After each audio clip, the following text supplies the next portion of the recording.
Welcome back to Out Loud. It is Steve and Mal. It is our favorite part of the show. It's a little segment that we call Cornered Celebrity.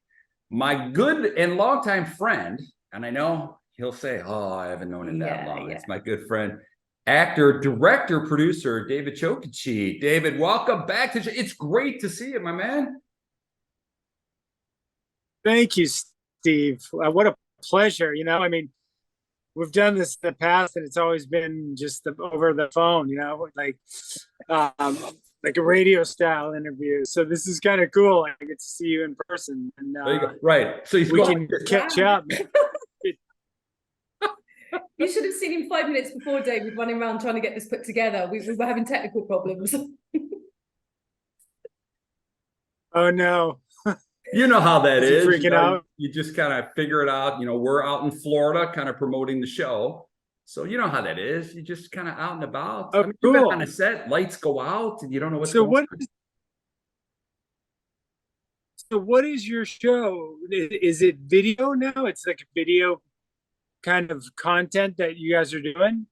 It's kind of a combination. So we've got the traditional radio show, and then we've added a video aspect to it. Okay, got it.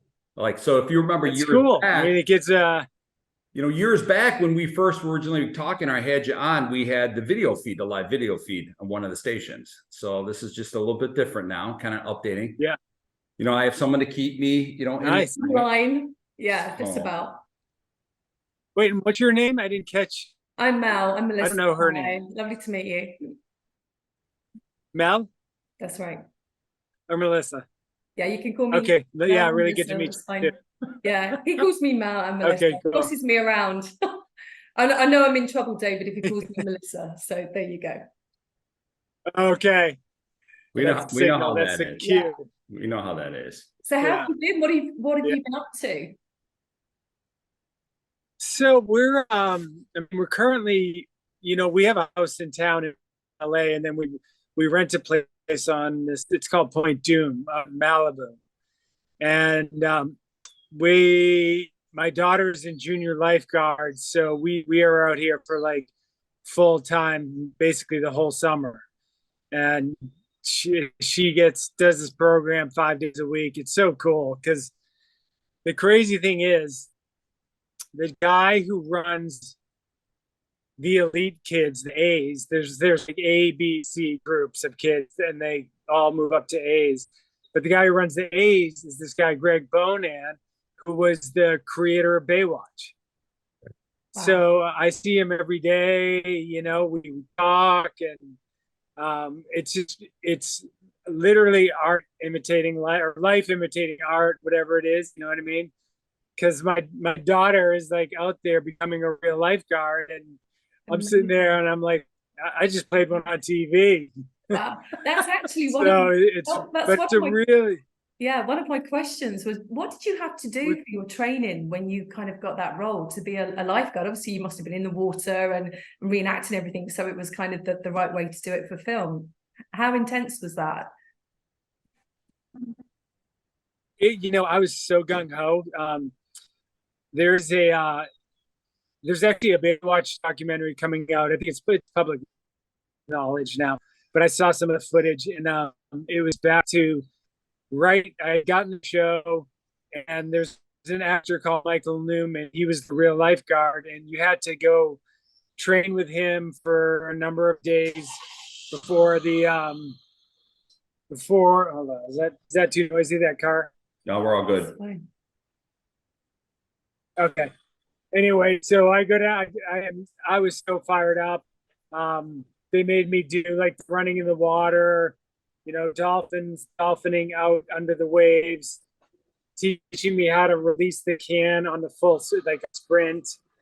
You name it, jumping off of scarabs properly, like how to dive off a scarab, get to a rescue fast, paddle boarding. I was in heaven. It was like, bring it on. And they saw that I was a really good swimmer. I grew up on the East Coast. I grew up sailing. So there was no surf where I'm from, in Plymouth, Massachusetts, but I knew the ocean extremely well. I'd been sailing since 5 years old, and I competed. I went to the Junior Olympics in windsurfing. I raced all kinds of boats, taught sailing for a long time, was a head sailing instructor. And, that was, so the ocean knowledge translated to when I got to Baywatch, I understood, I knew how to drive boats. I knew how to, I was a certified scuba diver. I had already been trained in first aid and CPR. So I was like That's way your above role. most of the other Yeah, actors in your terms of yeah, in terms of bringing something to the role. So it was cool. I mean, maybe Alexander Paul would rival me because she was a really good swimmer, ocean swimmer, and her and I used to fight over who would have the most rescues, and it was hilarious. It's just an ongoing battle. We're like, because we see the reruns, like Baywatch is rerunning all over the place right now, and we're like, how many did you? I think I had like 92 rescues, and she's like, oh, wait a minute, what about this one? And so it's cool. It's cool banter, and it's good. Like we're as a cast, and it's whatever 30 years later, we still see each other, we're still bonded, and it's a really cool group of people, and see how they've evolved through life. Yeah. And here I thought, David, it was all how you fit your Speedo. We've talked about that in the past. So, and, and how was it? You replaced, what was it? David Charvet, right? Yeah. Yeah. So how was that? I mean, you went from kind of, a show, a character that already existed, moved on to do other stuff and an existing show. So that must have been a lot of pressure on you. it definitely was. But my character was I didn't replace his character. Right. I just replaced him. So I had a whole new character, Cody Madison, who's from the Midwest, who's an Olympic hopeful swimmer and stuff. But yeah, so when I got the job, there's kind of a weird thing they do to actors. So normally we do 22 or 24 episodes, right? And they said to me, okay, we're going to guarantee you 6 episodes, and depending on how you do in those 6 episodes, we will determine whether we will add you to more episodes throughout the season, your first season. And I crushed it. I mean, I trust me, I was nervous. I mean, I'm walking into a machine that is already up and running and is going full speed. The time when I joined, the show was still climbing in terms of popularity. So it was like, even getting on the show, it was Gina Lee Nolan and myself, the 2 new people. They flew us around the world, kind of doing photo shoots, saying this is the new cast members, get ready for them. But the 6 episodes, I was in really good physical shape, and I would work out. I would shoot during the day. I'd go to the gym, and then I'd go work with my acting coach, and I would do that every day. And it paid off. I ended up doing my first season like 18 episodes because in the 6 episodes they were like, this kid's got it. He's like figured it out. He's working his craft. He's super fit. He can use all the rescue devices. So and after that, every season I did like either close to 22 or 19 episodes for the 4 years I stayed on the show. So I did like close to 100 episodes in general overall. Yeah. How did you feel the first morning that you woke up and knew you were kind of heading down on set? Were you very nervous, or did you know you were going to smash it like you just said? I mean, I was nervous, but I was so excited to be a part of this thing. Yeah. And everybody was super welcoming, and the crew, the cast, the first day, definitely. I was like, you got to hit your marks. You got to, you got to say know your lines. And to step into a crew and cast that's already doing the thing, it's a little tricky. But I was very savvy. I didn't let any of it go to my head. I stayed super humble through all of it, through all the years. Yeah. And that paid off. Like I just I didn't change. I saw a lot of actors come through the show and change who they were and think they were bigger than this or bigger than that. And I didn't. I think my East Coast upbringing. I had two great parents. My mom's still alive. You know, they taught us the meaning of work ethic. You know, we just grew up in we were in athletics all our lives because my mother was like, you're not going to be in trouble because you're going to be too busy going to baseball or cross.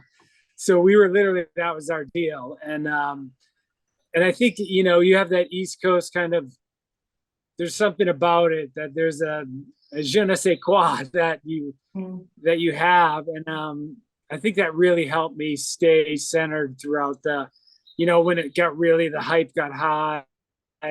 And, you know, they gave me, at one point they were like, you know, who do you want to hook up with? Who do you want for your girlfriend on the show, David? And they said, it's either Pam or Yasmine. I was like, fuck. Wow. I mean, I love Yasmine. Who made that decision? Did you find? It was brutal because I dream. Wow. Oh my God. Yeah, I was like, why can't I have both of them? They're like, no, seriously. That's just greedy, yeah, that's just total greedy. But I chose Pam, and her and I had 2 years of like, you know, romantic. Our characters romantically involved in the show, and she and I just had a blast. We were like almost like brother and sister in a way. Like we both were very self-deprecating. We never took ourselves too seriously. We had a shit ton of fun when we were shooting all these montages, and you know, the makeout scenes. You know, when you kiss on screen, you know, you're not supposed to use your tongue. Yeah. But her and I were like, fuck, let's go. We were just like, we were making out like there was nobody in the room. And it was just awesome. Yeah. It was like, brilliant. Look at his face. Look at his face. You get paid for that.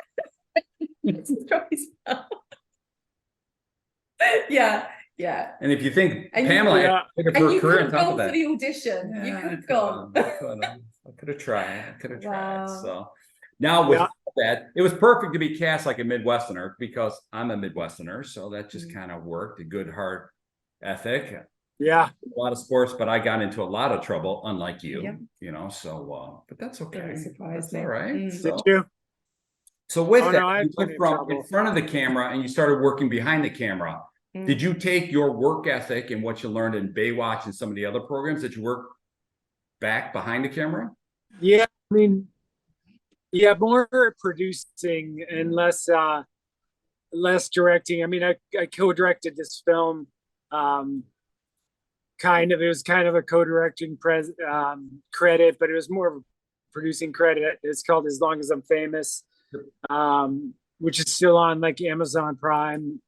But you know, producing and putting a movie together. Like I produced Emerald Run was a movie I did that I was super passionate about. That was a crazy story in itself.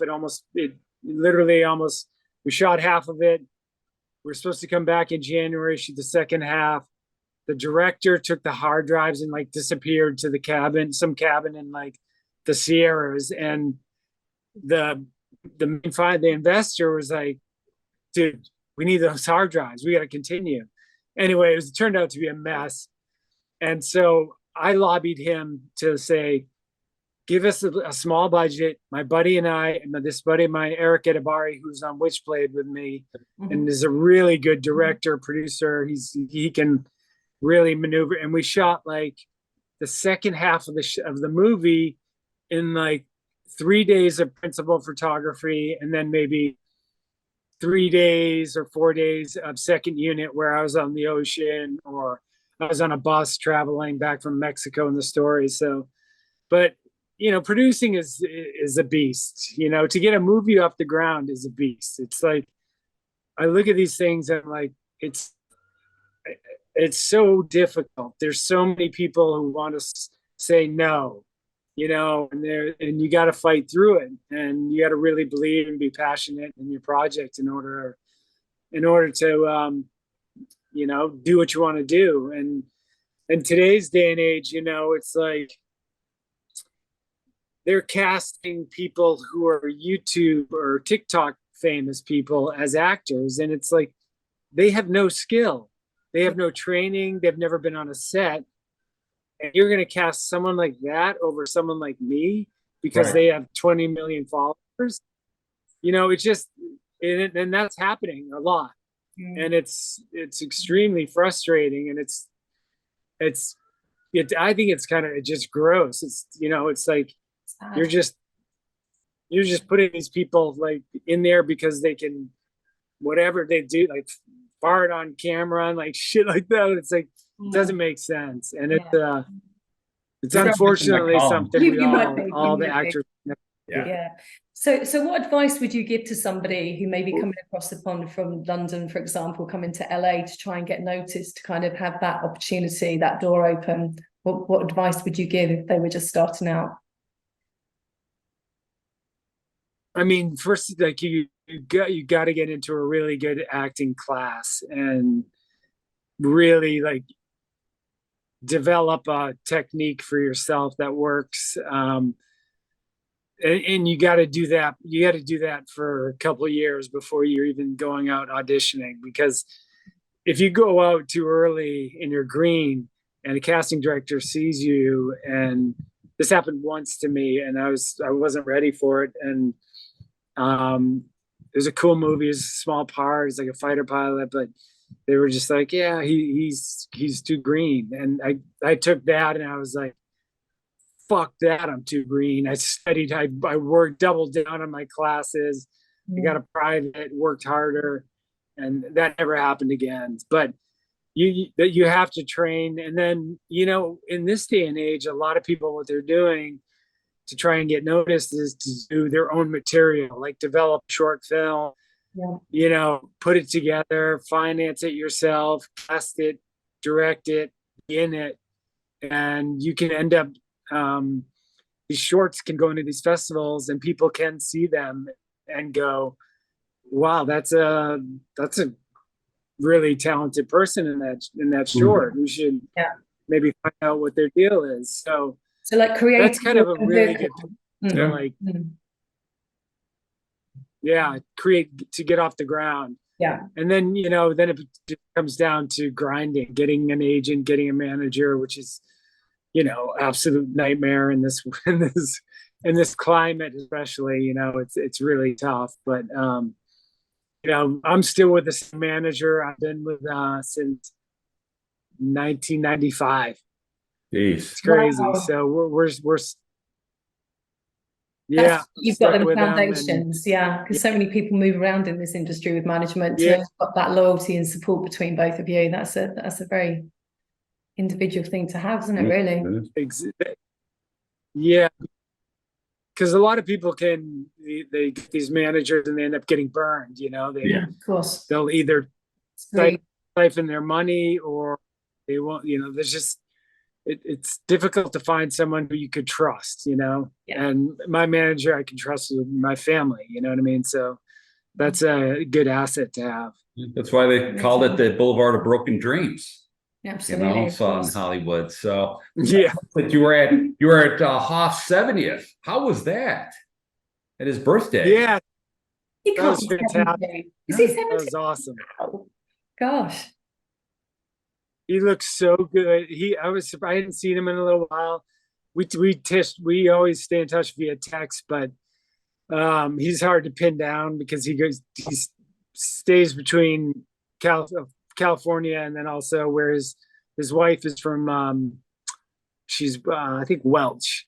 So they're over there in Britain or Fairmount. But I was shocked. He was like same exact amount of energy he had 30 years ago, like charismatic, and he looked in shape and fit and clear eyes. And I was like, man, dude, you look amazing. It was cool, you know, and Parker Stevenson was there, and Jeremy Jackson and Kelly Packard, and the guy from Chips showed up. What's his name? Who's the guy from Chips? The blonde guy. The blondie guy. Remember that? Oh my God. He did an episode. We were going to do a spinoff. We were going to do this rescue show, and he was part of it. That's why he became friends with David. Anyway, it was an awesome celebration, you know, and it's hard to believe he's 70. It's like, what? Where did the time? Right. The time is like crazy. Yeah, yeah. So you had to talk about sequels. You had to. I mean, I know you got the documentary. Oh yeah. Yeah. But what happens if, I don't know, Cody is now the captain? Oh, that's a good one. That's I've been lobbying that for probably 10 years. Yeah. I've been lobbying the executive producers, but they don't own the show. Fremantle, this big company, owns the show, but these guys are still executive producers tied to the show. And I just keep telling them, I'm like, why not, you know, first of all, why haven't you rebooted the show? Right. And second of all, when you do reboot it, I know you're going to say, they're going to say right up front, all new cast, no Right. OGs, no original. Yeah. But I've lobbied Greg Bonin hard enough to say, you know, to bring Cody back, you know, as like Mitch's character, Hasselhoff's character. Yeah. And let him run the. So I think there's a strong possibility it could happen.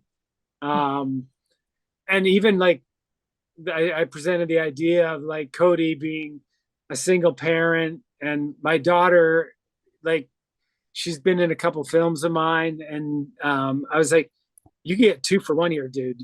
There you go. Can have my daughter also be part of the show. Yeah. You know, and have like the struggles of a single dad trying to raise a girl, and there you go. See? Whatever, maybe, you know. So the story could be just awesome, and it's right there. Right there. You know, you could Pamela Anderson come back as your ex-wife, me as your brother, hanging out. He's got to write himself in, David. Yeah. Every week, whoever comes on the show, he tries to worm his way in there. You're not going to be in Baywatch to come back. We'll get you a guest star role. If you come to LA, we'll get you a guest star role if it happens. Oh my God. Well, yeah. I'll never hear the end of that. We'll go back. I'll work with him every day. His head gets me bigger. Yeah, we'll be back in LA. I'd come back. Absolutely. If you ever dialed me, I'd be all over that. So that'd be a lot of fun. It'd be a lot of have a scene where, you know, you could just like hit me or something like that. Like, well, wait a second. Nobody ever hit me. Can I do that scene? So can I hit you? You can't have that kind of scene. So we can make you a drowning victim. Right. We can make you a drowning. You'll go straight down. Yeah, he doesn't float. He can't float in the swimming pool. So yeah, we can lose him. Yeah, so there you go. Yeah. Or maybe we put you in old folks home. You know, it's Baywatch with walkers and stuff like that. You know, you're 80 years old. Yeah. Still doing it. That'd be fun. That's so mean. Yeah. So mean.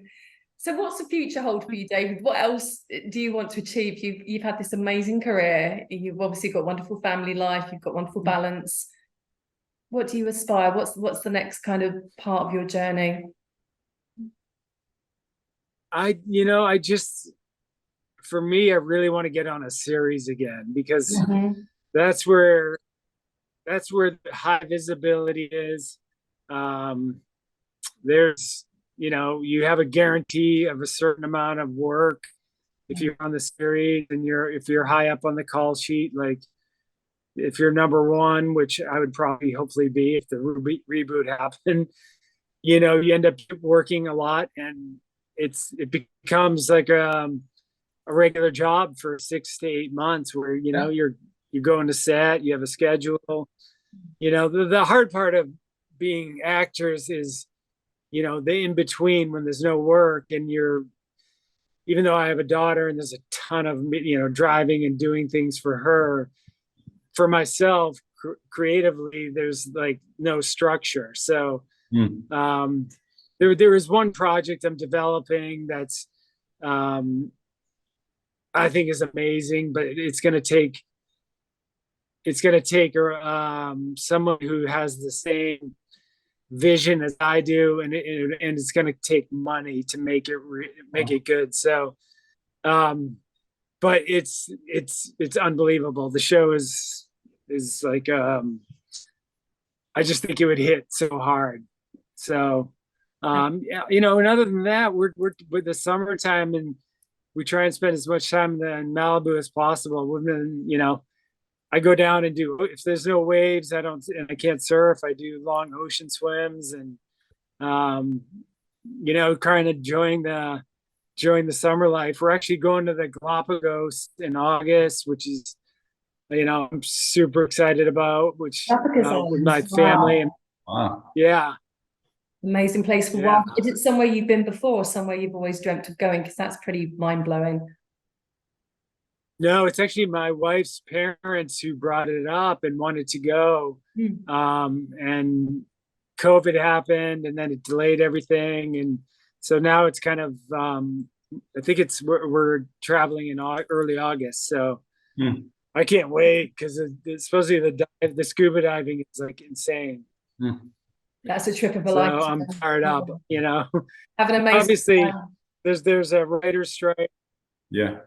There's an actor's strike, so there's not a lot on, you know, work-wise. It's kind of like, it's just dead in the water. Everybody's kind of like, you know, kind of hoping this thing works out fast and everybody can get back to work. But who knows? I don't know. I don't know. This thing could drag on also, and you know, it's tough. Luckily, my wife is not in the business. She works for Gucci. She has a great job high up on the food chain there, and you know, so we don't have to stress about me not working during like a strike or something. Where as opposed to like a married couple who's like a director and a writer or something, you know, which there's tons of, or a couple actors who are married together and their livelihood is based on their work. So, yeah, we're fortunate in that sense for sure. So what outside? Yeah, other than that, it's like, I was going to say, what secret talents do you have outside of the acting and directing? Like, can you, I don't know, dance? You do like ballroom dancing? What is it? Tell us some secret that no one knows about you. Oh, I mean, I'm a really good surfer. Well, which you're not. Good surfer. Obviously, scuba diving. You're good at scuba diving. Like, do you play guitar? Well, do you play instruments? Do you do anything like that? You want to? I play the didgeridoo. Do you know what that is? I have no. Yeah, didgeridoo. The didgeridoo, you must know. Yeah, I know what the didgeridoo is. You know, when you blow into it. Yeah, you blow into it. It sounds like a kazoo. Yeah, that is of a band. Great. No, but a didgeridoo, it's a long tube device with wax on it. Yeah, it's cool. That's a skill. What other talents? Yeah. See? We find out I don't know. I can make really good finish. Yeah. Are you a good cook? I don't know. I can cook pretty well on the grill, and I can make the best pancakes possible. Is there anything David can't do? My mom is. I want to know. my mom is. My grandmother was born in Finland, and my mom was raised there for a part of her life. And they're called we just call them Finnish pancakes. They're kind of like Swedish pancakes. They're really thin. They're like the bomb. Mm. Like And anything top you've ever that, tasted. Yeah. Yeah. So David can cook, Uh, he can play the didgeridoo, he can act, he was a heartthrob. He's been to Mr. Hasselhoff's 70th birthday. And on top of it, I've got down on my notes here that you were voted by People's Magazine one of the most beautiful people in the world. Were you in that category? No. No. You didn't get you weren't in that. That's right. That's right. Bill to get that nominate, that's a big thing. That's Oh, it is especially at the time, like when those kind of magazines like People or Us Yeah. Weekly were super popular. Mm. You know, it was like it's very hard to get into the top 50. Mm. And somehow I got in with my publicist in, and Wow. I did this photo shoot with this amazing woman out here in Malibu. We actually shot it on the property that we used to live on that burned down, but it was cool. Like the photos were amazing, and what's crazy is that being a part of that 50 most beautiful in the world carries on to every interview I do. Almost, I'd say 99% of the interviews I do now, like even now, Yeah. they bring it up and they're always curious of like, how did that feel? And Yeah. Right. Yeah. you know, I mean, it was cool because it kind of gave you like, experienced it, so we need to know how that feels. Yeah. We know that, don't we? So it must be amazing. yeah, it was like, you know, Tom Cruise was on the cover because I have it saved, and all these guys were in it. Brad Pitt was in it. You know, to be associated with all these superstars was awesome. It was like it definitely elevates you to the next level, and people start taking notice, and also you can get into bars and restaurants a lot easier. You know, and they're like, oh, you're the dude from the 50. Come on in. Don't wait. You don't need to wait in line. Let's go, buddy. I will So admit, it's a I cool will club admit- to be a part. I have admitted that I was on that same list with you when I've gone out. I don't believe I you. have. I did. I'm just like, You're no. just sure no. not. I'm like, me and Chokachi, we're buddies. So Is that why I you have. carry the picture of We're David in your twins. wallet? I do. Yeah, I do. You know, he I does. photoshopped He us. of the you. whole Yeah. work, So Did you Photoshop that picture of you and I did. David? I did. Oh, God, I love it. Like, he's been on the Gosh. show. He's been on my shows and stuff like Oh, that. Ah. You can't trust him, David. You just can't. Like, so what we'll Yeah. have to do is when No, we take the no. show worldwide back in our London studios or whatever, we'll have to have Yeah. you on. You have to come over. We're going to be filming. Oh, really? Yeah. You're From gonna October. take the show to London? Yeah, we certainly are. You know, hence her accent, you know, although they London always, girl. you know, here Yeah. we're out there and everyone's like, oh my God, she's from London. You know, no one pays attention to my accent. David. He's been getting quite upset in Florida because I've been embracing giving free drinks and doors open. They don't respond. And when I was in London, no Yeah. one paid attention to my accent. So it hurt my feelings Oh, almost. Yeah. We're kind of the outcasts. We are. Or yeah. you could brush up on it. You could practice. Right. You could. I gotta keep trying. He's trying to be royal. He wants to be royal, but I don't think that ever is going to be your stance, is it? You're not regal enough as an American. There you go. But I would love to have you on set, you know, for Yeah. everything that we do, and even have you in the radio studio and things like that. I think that'd be Amazing. I would. Yeah, I would love that. That'd be so cool. So Let me know when that happens. Oh, and absolutely. reach I out. even have an idea of a short film with you in it, you know, just kind of make fun of Cody just a little bit. So Make fun of you instead. All right. where Yeah. I have to save Cody right there. So Is this the person We you have to sent save across Cody. with There we go. Think? Right, Right. okay. It's not going to work. I think that'd be funny. Now, Yeah. are you doing anything on social media? You know, I know you only got a couple more minutes. Are you big on social media and technology, or is that not your gig? You know, I do it. I post on like Instagram when it's something. I mean, if it's something cool that we're doing that's unique as a family, me or my daughter, you know, I post something, but I'm on Twitter and Facebook, but I don't really check those things that much. You know, I mean, Instagram's kind of, you know, it's it's crazy what it is. I like to use it, you know, I'm part of like this nonprofit called Surfrider Foundation, which, you know, they try and protect their oceans, waves, and beaches.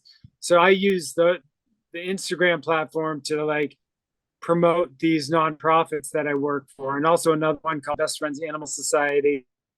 I'm an ambassador for them, and anytime there's something where they need a push, you know, I'll post that. But Amazing. other than that, I don't. I kind of stay away from it. Yeah. You know, You I don't need know. in there. It's really, you know, as much as everyone does it, it's not really for what we do and who we are versus, you know, I got Yeah. a young daughter. I'm sure your daughter's on everything out there, all the social media platforms. So Yeah, I don't let her show her face on anything. So she's allowed to have. Yeah. So that's kind of the trade-off, you know. So that means you're a good father. But, you know, you're a good father for that. So you kind of like until they get old enough, you know, my daughter was out of college and stuff, so she was really good. And once she got there, then she had the right to do whatever she wanted, at least in my book, in terms of her image was already out there. So. Yeah. It's a different Yeah, world. exactly. That's a good way to do it. Yeah. So you know, life is very different than being a teenager. So. Oh my God.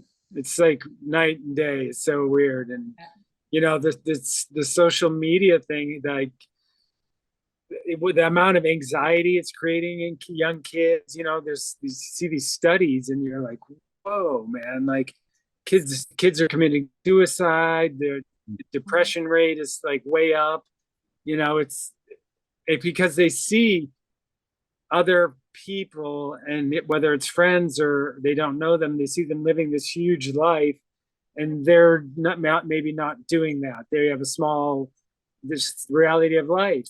They're not whatever billionaires or something, and so they feel like, you know, there's something there that's creating, you know, a negative impact on our kids these days. And I don't know, man. It's someone's got to come up with a solution because it's like out of control.